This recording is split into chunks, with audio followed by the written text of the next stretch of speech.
Well, hello everybody, all my GMP friends and participants, and been looking forward to seeing you today. We have a special guest today that you're going to enjoy.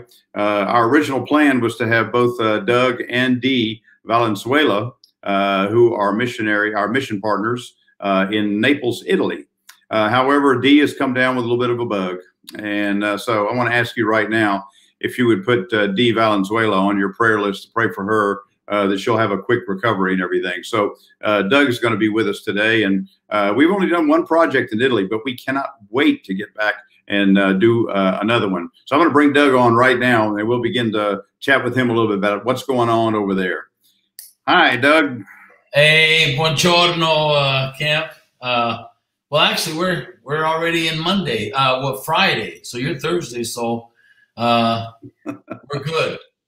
Yeah, I appreciate Doug being willing to come on with us. It's actually just past midnight there in Naples, and so he was willing to stay up for us tonight and be with us. Doug, oh yeah, no, Doug, that's no sacrifice. Tell me a little bit about your background. Where are you from originally? Camp. My dad, of course, was in the United States Navy, and because of that, we tended to travel a bit like many military families do. And so we moved around quite often. And eventually we sort of settled down in Los Angeles, in a beautiful area of Los Angeles called South Central LA, Watts. And basically that's where we grew up. However, in 1967, after he had served for 3 years on an aircraft carrier in the Gulf of Tonkin in the Vietnam War, in 1967, he received his next tour of duty to come to Naples, Italy. And I was a young boy of 17 years old. And so, you know, the United States Navy ships an entire family over. It was at that point in 1967 when I came with my parents and my other siblings and finished my last year of high school here in the Department of Defense School. And basically grew up Catholic and so on. But after the high school time ended in 1968, of course, it was the height of the Vietnam War. And I was simply going to enlist in the Marines, had no college aspirations or whatnot, but decided to go hitchhiking through Europe, at which point that's what I did. And it was on that sort of trip in the middle of the English Channel on August the 8th, 1968, a young man from Operation Mobilization on this ferry boat crossing the English Channel led me to Jesus Christ. Came back to Naples, Italy, was introduced to the churches here, very difficult area, and I needed no push to make my decision to say, this is what I want to do for the rest of my life. So wow. From LA to all over the world, to coming to Naples. That's how I ended up in Naples, Italy. Not through because I did a mission conference or so on, but because I was there and just happened to make all the right connections. Interesting thing to me is that it was a relatively rapid sequence of things that took place from your high school graduation through your roaming through Europe and everything, and meeting Christ. And then already had been in Naples and felt led to come back there to serve. Yeah, it's you look at this amazing sovereign God and how he weaves things together that seem so out of place. And how do you get a person from Watts all the way over to Naples, Italy, and to make him stay there and to be a servant of God? Well, that's what God does. And so that, just to throw in, I have to, as we said, I was in Phoenix, Arizona, because an ex-missionary from Rome, who was just a good friend of mine, Jim Bull, said, hey, you got to come and preach in my church. You know, we have such good friendship and we're such good friends for over these many years. And he had since left the field years before. And I said, well, I have one Sunday open. He says, oh, please come down on that. But it'll have to be a little bit short. your message, because we have a great symphony orchestra coming in on that day, and you'll be, a little bit short on time. I said, no problem. Let me come anyway. And I was able to see you at that time there in Phoenix 2 or 3 years ago. And from that, let's say, coincidental meeting, our friendship, and you came up to me afterwards and said, hey, what's happening in Italy? And from that, here we are reconnecting, and even after your team came, leaving. Well, you looked ahead of me there, because I was going to ask you about that, and I want to tell all of our people that are listening today that the message that Doug delivered that Sunday morning in Phoenix, Arizona, touched me greatly. And I'm sure it was one that you've done a number of times, because you were sharing about your dog Amos, which I remember very well. And I won't go into the whole message now, but it really was a powerful presentation of the gospel of Jesus Christ. Yeah, and, I'm not sure that other than Charles, other than John Wesley's horse, I believe the only other animal in heaven is my dog. Well, I tell you that it led me to you immediately, and I just wanted to know. I wanted to know if there was any possibility of us partnering with you, and it took it was a couple of years or so of discussion, but we did have our first project there just last year, and we brought the Celebration Orchestra team, and the orchestra players had an incredible job, and all of them are asking me when we're going to go back to be with you again, and so we're looking forward to that possibility in the hopefully in the near future. And so I know that we had planned a project for this past May, and due to COVID, it had to be postponed. And and we were looking at the very real possibility of returning this next May, but you were telling me that things are still really, really difficult there. Camp, I'm in 43 years of ministry. I'm thinking my biggest disappointment was what took place this past May. We were planning the largest evangelistic outreach that this nation would have ever seen, and had this choice location in the city of Naples set up. It was the very first time that evangelical church would have been able to use this area, which was actually built by Mussolini in 1937. And we were just looking at thousands upon thousands attending.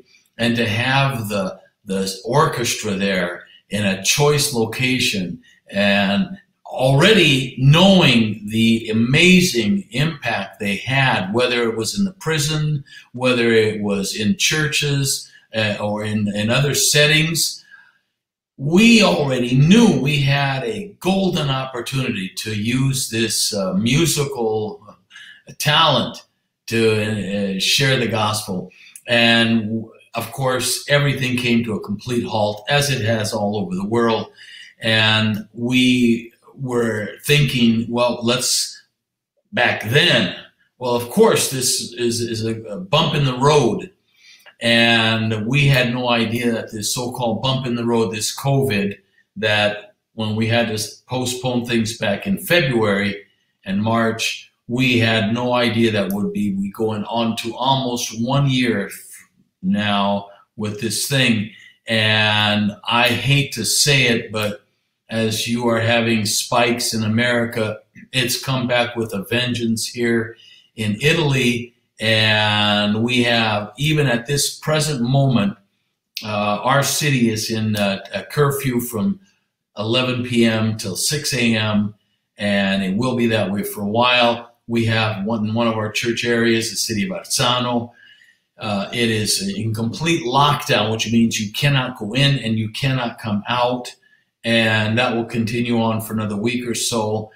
And we came up with the very, very difficult decision to have to suspend even next year, because in 2021, we were thinking, well, everything will be over. And yet it doesn't look that way now. And I don't want to talk about a negative thing. Our hearts and our minds and our desires are wide open for the orchestra and the symphony group, and I don't care what you bring over. You just have to come over, because we know you do a good job, and it makes what we do that much more effective because you bring in the crowds. Well, let me ask you this. You and I have talked about this when we brought the Celebration Orchestra this last visit. I believe that was the first time you had ever had a music team in partnership with your ministry. Oh my goodness! I don't think I don't think Italy has been treated to something like this in a long time. There was a large, huge orchestra of choir coming over about a year or two prior to that for a huge event. But these kind of events just don't happen very often.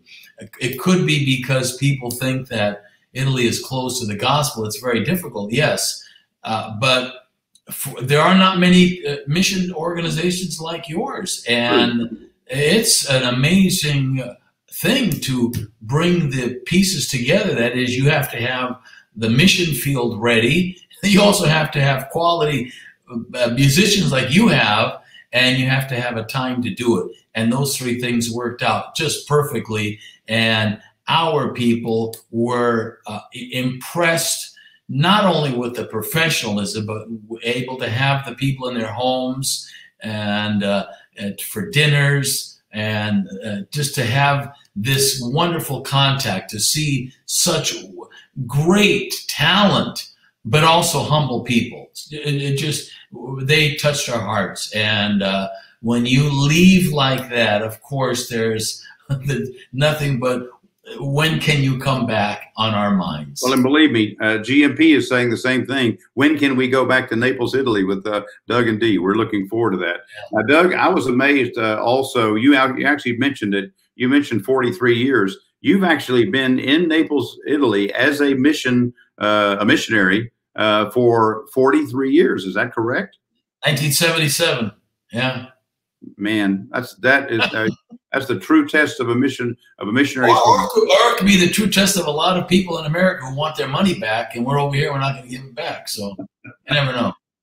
Well, we're so thankful that we were able to be there and be a part of it with you, and we really are greatly looking forward to the opportunity of being it is more than reciprocal. It is to the point that it's one of those wonderful golden lifetime opportunities that there are just not many groups like yours. You know, we have seen in these many years people who have abilities and talents, and they tend to highlight that. We were also so overwhelmed with I would just say the service mentality of the group, and how we mentioned all the people, how in the world they never saw each other before, they never worked before, and your ability, I guess, is the glue that keeps all these people together. They really take to your leadership and your guidance and your ability to direct them, and from the jet lag to the next day playing and being harmonious and working together, because I remember there were plans that had to be changed at times that were different, and yet your people seemed to just move in and pick up where they left off. And you told me afterward, well, now did you hear that one part? I said, are you kidding me? We heard nothing but beautiful music. But one of our mottos at GMP is Semper Gumby, always flexible. And and all of our participants know that. We know that we go with the flow. We know that every time we land wherever we're going, that whatever was planned on the itinerary, something's probably going to change. It will, yeah. And our participants have traveled with us. They're used to it, and they are just fine with it. And by the way, on another note, we are personal contact with many of your members, and we keep in contact, updates, and we're so pleased to have a new realm of friendship and brothers and sisters who are like-minded. And I I don't want some things that I don't like to see are things that make me become very carnal. And when I see that talent up there, and I don't even know, I couldn't play a drum. I don't know what a musical instrument is. And I see that and I say, Mamma mia, how can they do that? It's just, I get very envious. By the way, I don't know that I've ever been called glue before, and I'm thinking about that. And that I and maybe that's actually a more appropriate title for me is glue.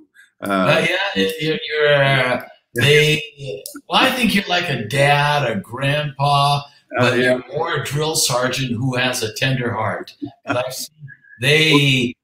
never understood. I don't even know what they're doing there. I'm just overwhelmed. Well, let me say this to all of our participants that are watching, all of our GMP folks that are watching us today. For those of you who did not make the project to go to Italy this last time, I encourage you to consider it. I will tell you this.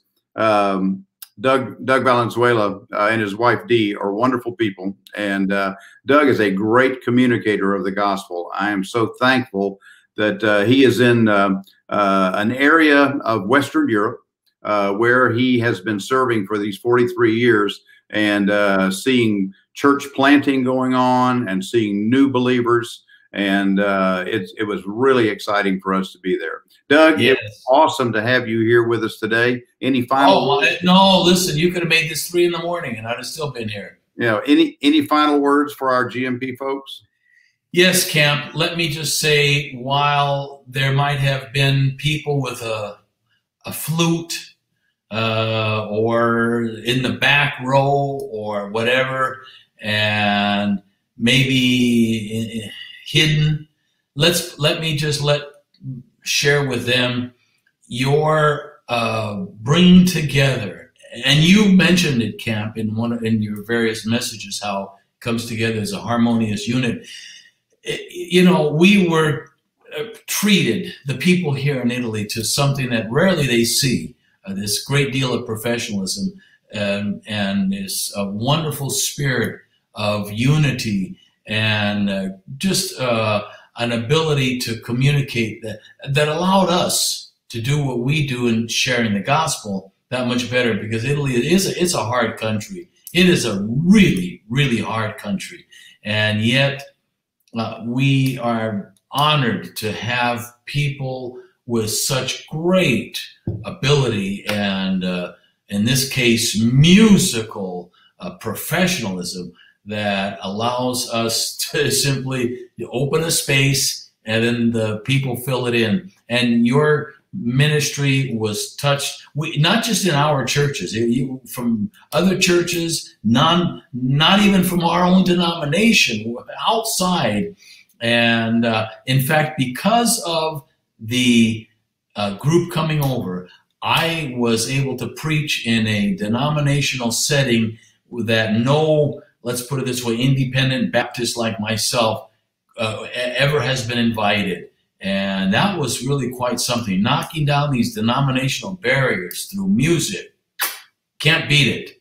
Well, amen, my friend, amen. And God bless you. And once again, our prayers from all of us for Dee, for healing. And we look forward to God's power to move through this whole crisis that we're in, and for us to be able to be renewed in moving and traveling and going, as Matthew 28:19 and 20 says, to share the gospel of Jesus Christ. To all my GMP folks, thank you so much for being with us today. And be sure and tell your friends about this interview that'll be posted and be there. And I saw Doug wave. You wanted to say one more thing? No, it was a kiss. I got it. That's from Italy. A kiss from Italy for everyone. God bless you. We can't do that anymore. We can't do that anymore.